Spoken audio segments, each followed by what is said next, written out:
پہلی بار موت کی ابتدا کب ہوئی؟ پہلی موت کس کی ہوئی تھی؟ ابلیس کی نسل کی ابتدا کس جن سے ہوئی؟ ابلیس نے حضرت عزرائیل علیہ السلام کو سجدہ کیوں کیا تھا؟ ابلیس اپنے علم اور عبادت کی وجہ سے پہلے آسمان سے لے کر 7ویں آسمان تک کن ناموں سے مشہور ہوا؟ ابلیس نے جب 14,000 سال عرش کا طواف کیا تو فرشتوں میں کس نام سے شہرت پائی؟ کتنے سال تک جنت رضوان کی کنجیاں ابلیس کے پاس رہیں؟ ابلیس عاجزی سے پہلی بار کب بھٹکا اور بادشاہت کے خواب دیکھنے کب شروع کیے؟ ابلیس کس وجہ سے آدم علیہ السلام کو سجدہ کرنے سے انکاری ہوا؟ ابلیس نے اولاد آدم کو صراط مستقیم سے بھٹکانے کے لیے جو کام شروع کیے، اس لعنتی کام میں اس کے 5 ساتھی کون کون سے ہیں؟ ناظرین، یہ سب جاننے کے لیے ویڈیو کو آخر تک ضرور دیکھیں، اور اگر میرے چینل پر نئے ہیں تو میرا چینل سچی اچھی باتیں ضرور سبسکرائب کر لیں۔ ابلیس کی نسل کی ابتدا جس جن سے ہوئی اس کا نام تارانوس ہے۔ تارانوس ابلیس سے 1,44,000 سال قبل دنیا پہ موجود تھا۔ تارانوس کی نسل تیزی سے بڑھی کیونکہ ان پہ موت طاری نہیں ہوتی تھی اور نہ بیماری لگتی تھی۔ البتہ یہ چونکہ آتشی مخلوق تھی تو سرکشی بدرجہ اتم موجود تھی۔ اس جنوں کی نسل کو پہلی موت فرشتوں کے ہاتھوں پیدائش کے 36,000 سال بعد آئی، جس کی وجہ سرکشی تھی۔ یہاں پہلی بار موت کی ابتدا ہوئی، اس سے پہلے موت نہیں ہوتی تھی۔ بعد میں چلپانیس نامی ایک نیک جن کو جنات کی ہدایت کا ذمہ سونپا گیا اور وہی شاہ جنات قرار پائے۔ اس کے بعد حاموس کو یہ ذمہ داری دی گئی۔ حاموس کے دور میں ہی چلیپا اور تبلیس کی پیدائش ہوئی۔ یہ دونوں اپنے وقت کے بے حد بہادر جنات تھے اور ان کی قوم نے چلیپا کو شاشین کا لقب اس کے شیر کے جیسے سر کی وجہ سے دیا تھا۔ ان دونوں جنات کی وجہ سے ساری قوم کہنے لگی کہ ہمیں اس وقت تک کوئی نہیں ہرا سکتا جب تک شاشین اور تبلیس ہمارے درمیان موجود ہیں۔ ان دونوں کی وجہ سے قوم کے جنات آسمان تک رسائی کرنے لگے اور تیسرے آسمان پر جا کر شرارت کر آتے۔ ایسے میں حکم الہی سے فرشتوں نے ان پر حملہ کیا اور عبرتناک شکست دی۔ اسی دوران جب حضرت عزرائیل علیہ السلام کو ابلیس نے دیکھا تو سجدہ میں گر گیا۔ ابلیس شروع سے ہی ایک نڈر اور ذہین بچہ تھا۔ اس میں باپ کی بہادری اور ماں کی مکاری کوٹ کوٹ کر بھری ہوئی تھی۔ اس نے ملائکہ کے ساتھ جا کر توبہ کا باقاعدہ اعلان کیا اور پھر فرشتوں سے فیض علم حاصل کرنے لگا۔ علم حاصل کرنے اور ریاضت کا یہ عالم تھا کہ پہلے آسمان پہ عابد، پھر دوسرے آسمان پر زاہد، تیسرے آسمان پر بلال، چوتھے آسمان پر ولی، 5ویں آسمان پر تقی اور 6ٹھے آسمان پر قبازان کے نام سے مشہور ہوا۔ یہ وہ وقت تھا جب یہ فرشتوں کو سکھاتا تھا۔ 7ویں آسمان پہ ابلیس بقائے نور میں رہا۔ حفظ افلاک کے سب ملائکہ کا معلم قرار دیا گیا۔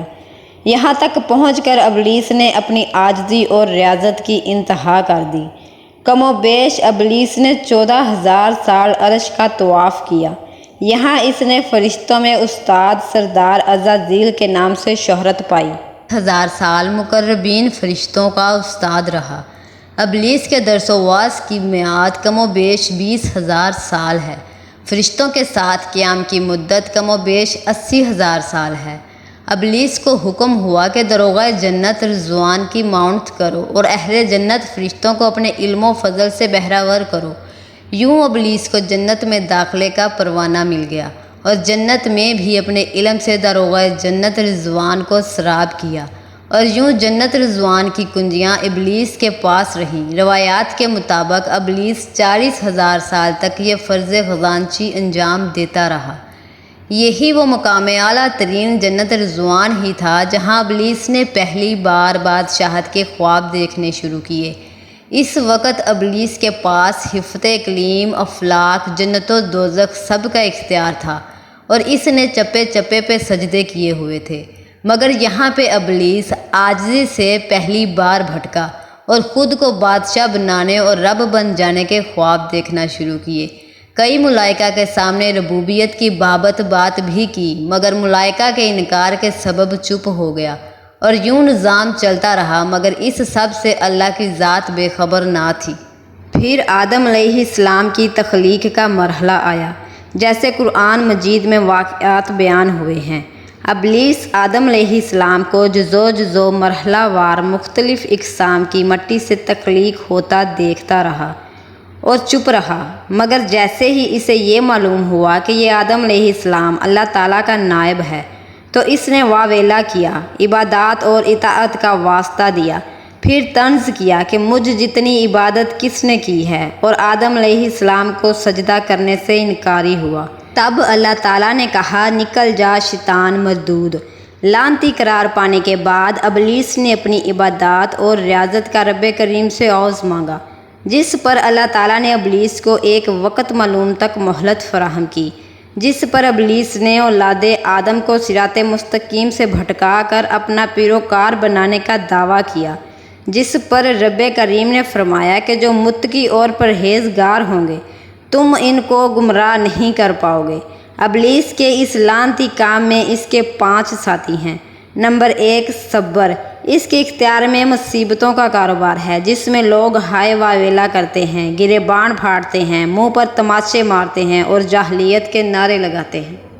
نمبر 2، اور یہ لوگوں کو بدی کا مرتکب کرتا ہے اور بدی کو لوگوں پہ اچھا اور پسندیدہ کر کے دکھاتا ہے۔